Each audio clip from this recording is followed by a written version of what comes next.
episode of the King's Information Network podcast, and we're into Chapter 8 of Confronting the Past. So here we go.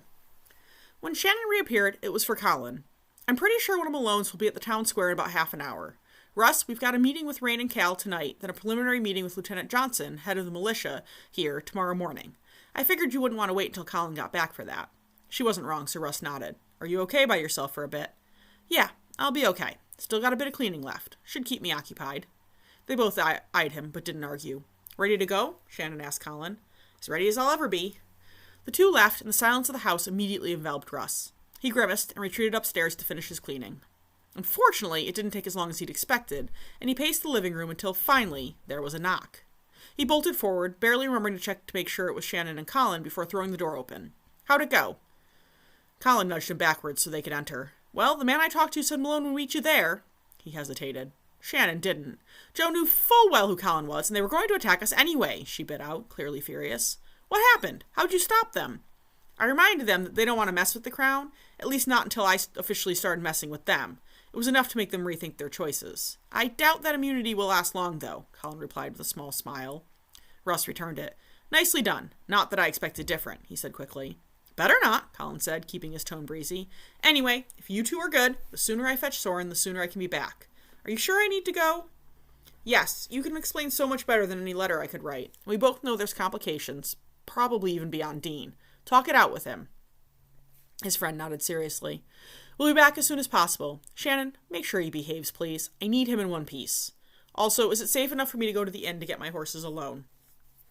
Yes, my people are all around. Paul's lurking and will keep an eye on you, Shannon said. Travel safe. Will do. He clasped Russ's shoulder before seeming to shrug to himself and turning it into a hug. Russ wasn't about to complain, hugging him back tightly. See you soon, he said, throat inexplicably tight. As soon as possible, Colin promised, before pulling back, grabbing the bag he'd packed earlier, and vanishing out the door. Shannon met Russ's gaze. Come on, you need to get out of this house. Is that safe? Safe enough. We'll take a look at the main square from my side. Make a plan. She gestured him out. They made their way in companionable silence. Only once they were leaning against the general store near the hitching posts did either speak. The afternoon sun had burned off most of the fog, and everyone seemed to be taking advantage of it as they swarmed, enjoying the light and extra safety that being able to see afforded them. Shannon glanced at him. You know no one blamed you, right? What? He asked, purposely keeping his tone vague as he tried to ignore her without being blatant, or at least deflect the subject onto something safer. For taking Malone's bait and going after those two. He grimaced. Shannon, can we not do this? No, I think we have to. Even if you're going to leave again, we have to. He sighed.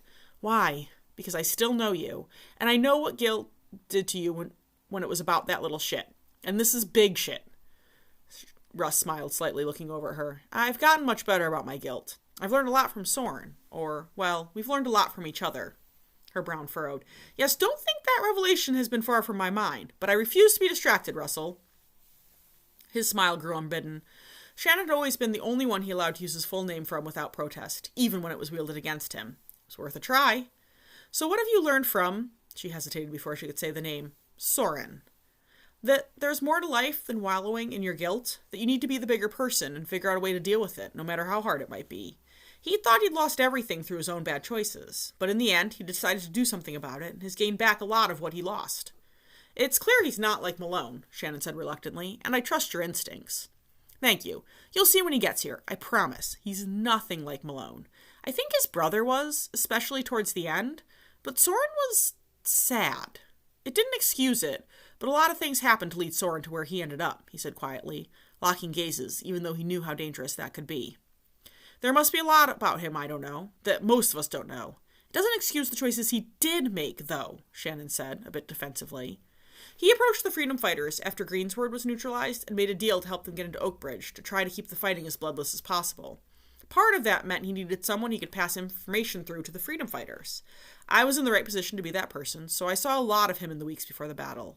It was clear the toll his choices had had on him, and more importantly that he was trying to drag himself and the country back to something better. So after he took his own brother during the battle and almost died, when Colin suggested we set up an auxiliary headquarters and Hilltop together with me as the publicized second-in-command, I didn't hesitate. We hadn't talked about my problems yet, but I saw echoes. Oh no, how sad. You're only the third in command, she said dryly, but he could see the spark of amusement dancing in her gaze. I know, very sad, he agreed solemnly. So, how many people know? I mean, a lot, technically, but most people pretend they don't. Everyone in Hilltop knows, even if they don't always acknowledge it. All the heroes of the freedom fighters, the entire infirmary staff at the Oakbridge Castle, a handful of other people in kin, you. No doubt other people here in Greyspire will know before this is through. And Dean. Son? He nodded. How? He was married before everything. It was a large part of the sadness I mentioned earlier. His wife died of some incurable heart disease shortly after giving birth to Dean. How old is he? 10. Amazing kid. Little sibling I never had. Or nephew, I guess, based on the age difference. But wait, if Soren comes, Dean will have to too. That's what you two were weighing. God's breath, Russ, you can't bring a 10-year-old into this, she protested, pulling back slightly. First, we've been training him for 4 years. He can take care of himself as much as any of us. Second, if he comes, the plan is to keep him at the house and far from view. I don't even want Chris to know about Soren if I can help it. I need planning help. You can't argue that Soren knows Civil Wars better than anyone. Shannon snorted, glaring angrily across the square. Trust me on this, Shan, he said, voice low to force her to look at him. She searched his face, not for the first time. I trust you, she said, letting out a breath, and shaking her head. The things you get yourself involved in, she muttered fondly. He grinned crookedly. You know me. Almost cautiously, Shannon reached up and rested her hand on his cheek lightly. I've missed you. His breath hitched at the contact, and he had to content himself with a nod until he could get the air back in his lungs. I've missed you, too. I'm sorry I never came back or wrote to you. I should have. You did what you thought was right. Anyway, you're too talented to have stayed in Greyspire, she said with an almost sad smile. You were destined for bigger things, Russ. Always were. Seems you've done 'em, too. That's not true, he protested, but she laughed, cutting him off. It is! You wouldn't have been happy in my position. There's too many limits, even without Malone. I don't want to be big, he protested, shaking his head. I just want to be. I want to be able to live and not feel like an awful person for believing in Chris for so long, and to do something with the time I have.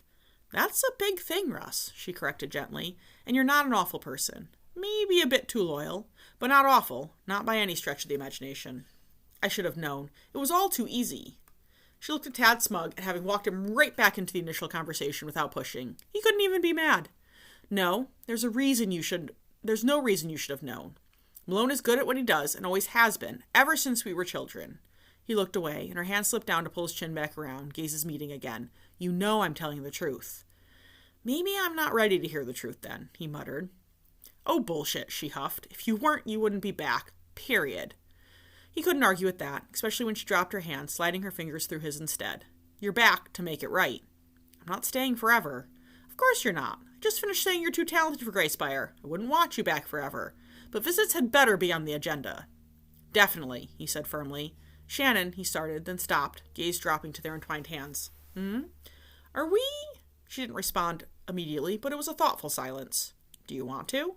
It's been a long time. Have your feelings changed?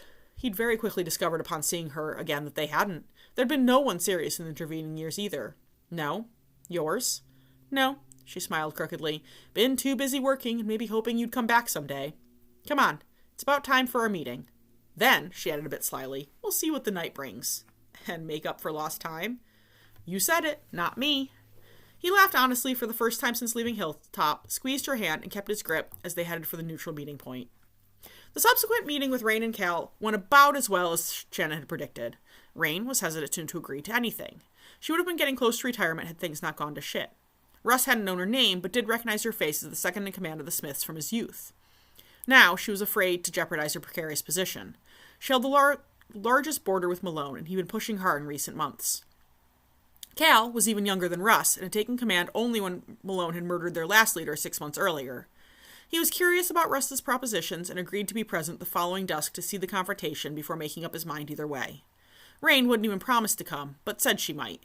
Russ was positive she'd be there, hidden somewhere in one of the buildings surrounding the square. From their earlier scouting, there were plenty of vantage points in that area.